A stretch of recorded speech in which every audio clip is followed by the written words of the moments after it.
Good morning, Brig Safro in Aramaic. It's common that every pilgrim that arrives into Jerusalem to start his journey with a panoramic view from Mount of Olives and walk downhill along Palm Sunday road to Gethsemane. Along the way, if we see anyone walking uphill, we say his guide does not like him. My film director have asked that I do the mountain uphill, and I wondered what that means. The Mount of Olives is one of three peaks that form the mountain, extending northeast of the city of Jerusalem. Mount Scopus to the north, so called from the moment Titus stood and scoped over the city in the year 70 AD. Mount of Olives, known as Olivet or a Tur, driven from the Aramaic name Turo Qadisho, which it means the holy mountain, and the southern ridge, known as Mount of Corruption, since King Solomon erected there idol temples for his foreign wives. The mountain derives its name from the olive groves that once covered it and still does at many areas, separated from the Temple Mount and Jerusalem by the Kidron Valley. We Christians tend to associate the Mount of Olives with the Messiah's suffering. Jews tend to associate it with the Messiah's glory. When we dig deeper, we see both together. We associate the Mount of Olives with Jesus. It's where, immediately after the Last Supper in the Garden of Gethsemane, he prayed to his Father and was later arrested. He went there regularly with his disciples and often spent the night there. But why Mount of Olives? It wasn't just because it was conveniently located a few hundred meters east of Jerusalem. Jesus knew its history and he knew the lessons it taught. So let's start our journey across Kidron to Olivet.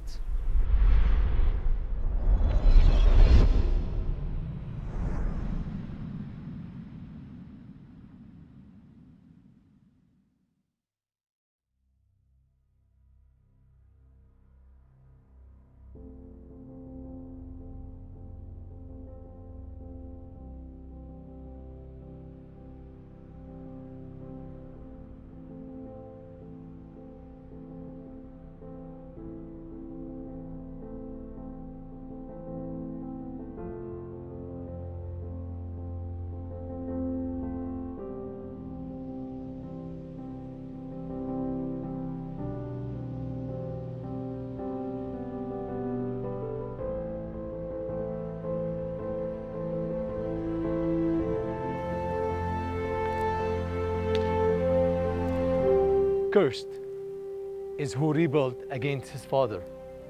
It's tradition, when passing by Absalom's tomb, to stone it.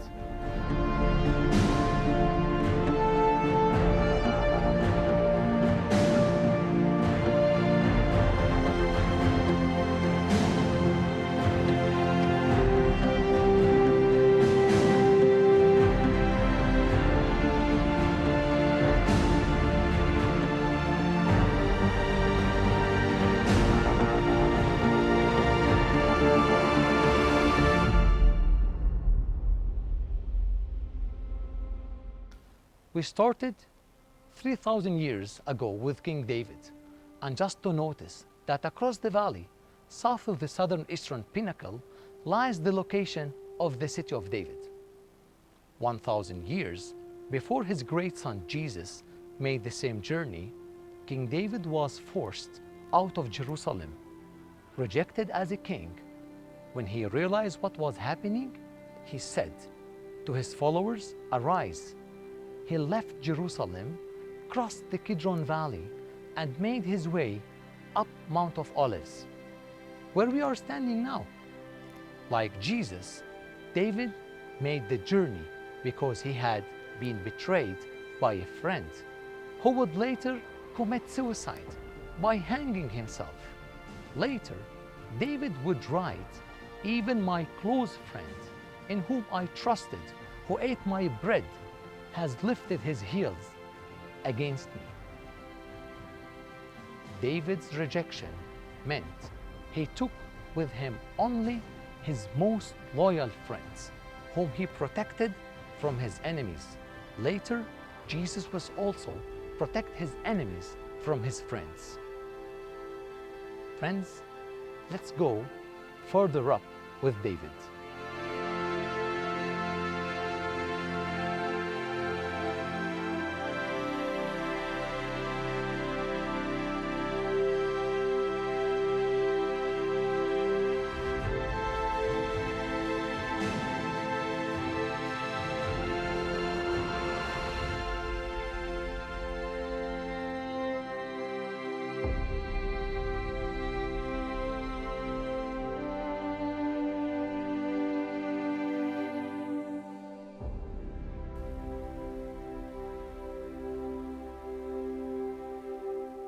As David ascended the mountain, he told his companions he would be soon returning to God's dwelling place.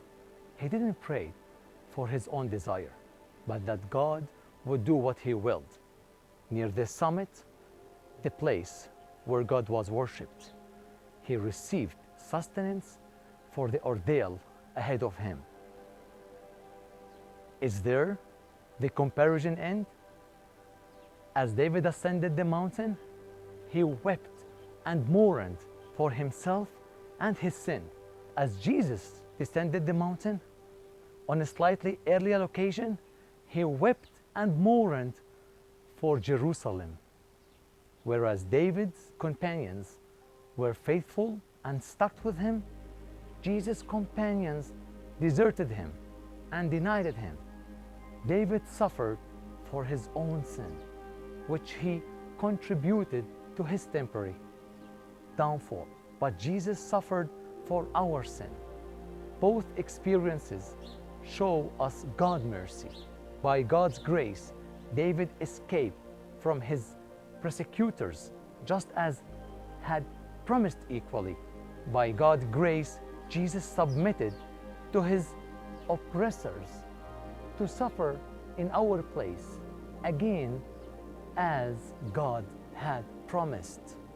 After David's sin with Bathsheba, Nathan had told him, "The Lord also has put away for your sin. You shall not die." It's only 1,000 years later, as Jesus retraced the route of David's darkest day, then we would discover just how God would accomplish this. Jesus would die to atone for David's guilt and for ours.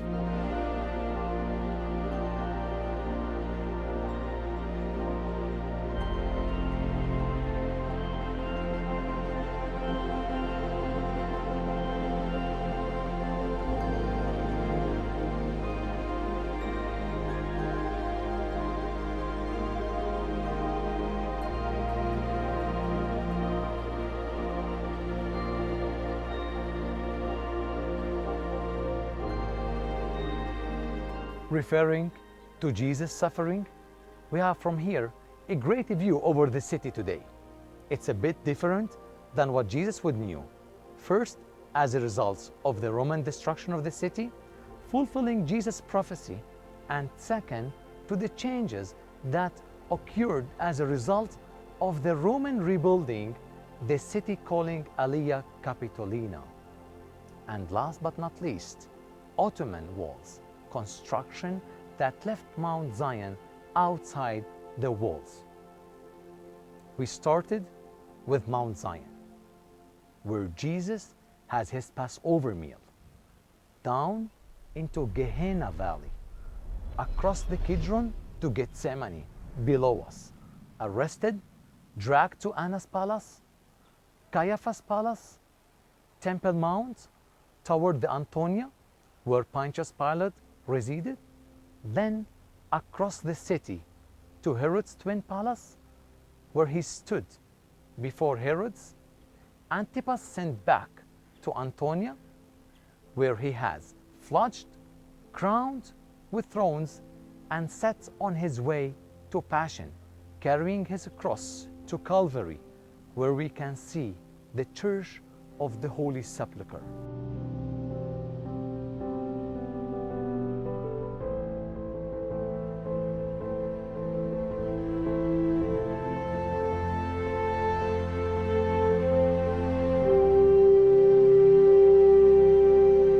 In the book of Ezekiel chapter 11, we read, "Then the cherubim with the wheels beside them spread their wings, and the glory of God of Israel was above them. The glory of the Lord went up from within the city and stood above the mountain east of it." Here is a reference to Jesus' resurrection and ascension from top of Mount of Olives.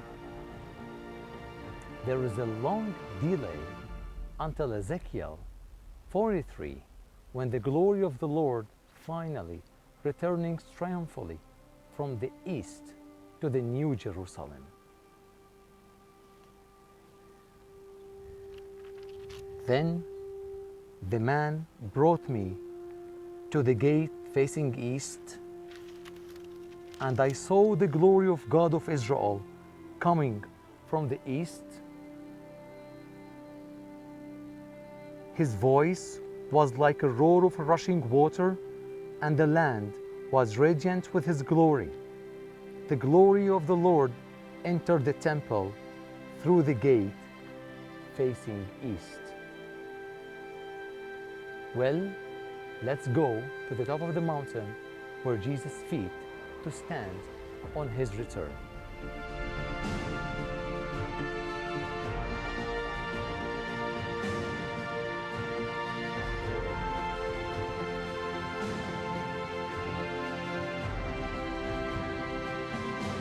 Please note that Palm Sunday Road is a split through Mount of Olives as a result of a tectonic movement of the Great Rift Valley.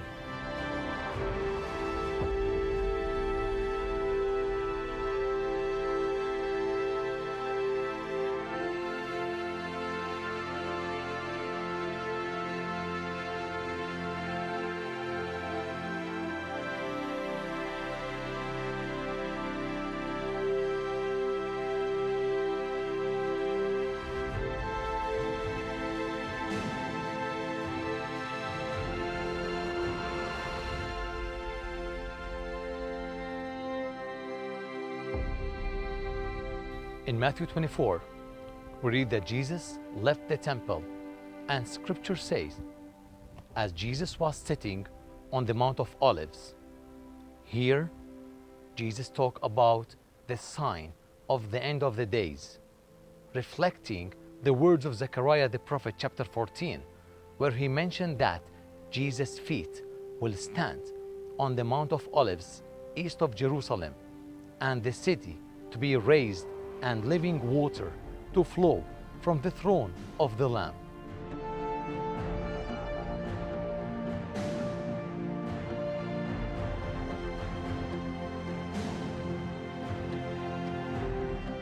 Jews in Jesus' time ascended to Jerusalem singing songs of ascent. And one day we will all ascend to the throne of the glory at the New Jerusalem. Yerushalayim, as it's called in Hebrew today, refers to two Jerusalem, this that we see today and that which is descent from heaven.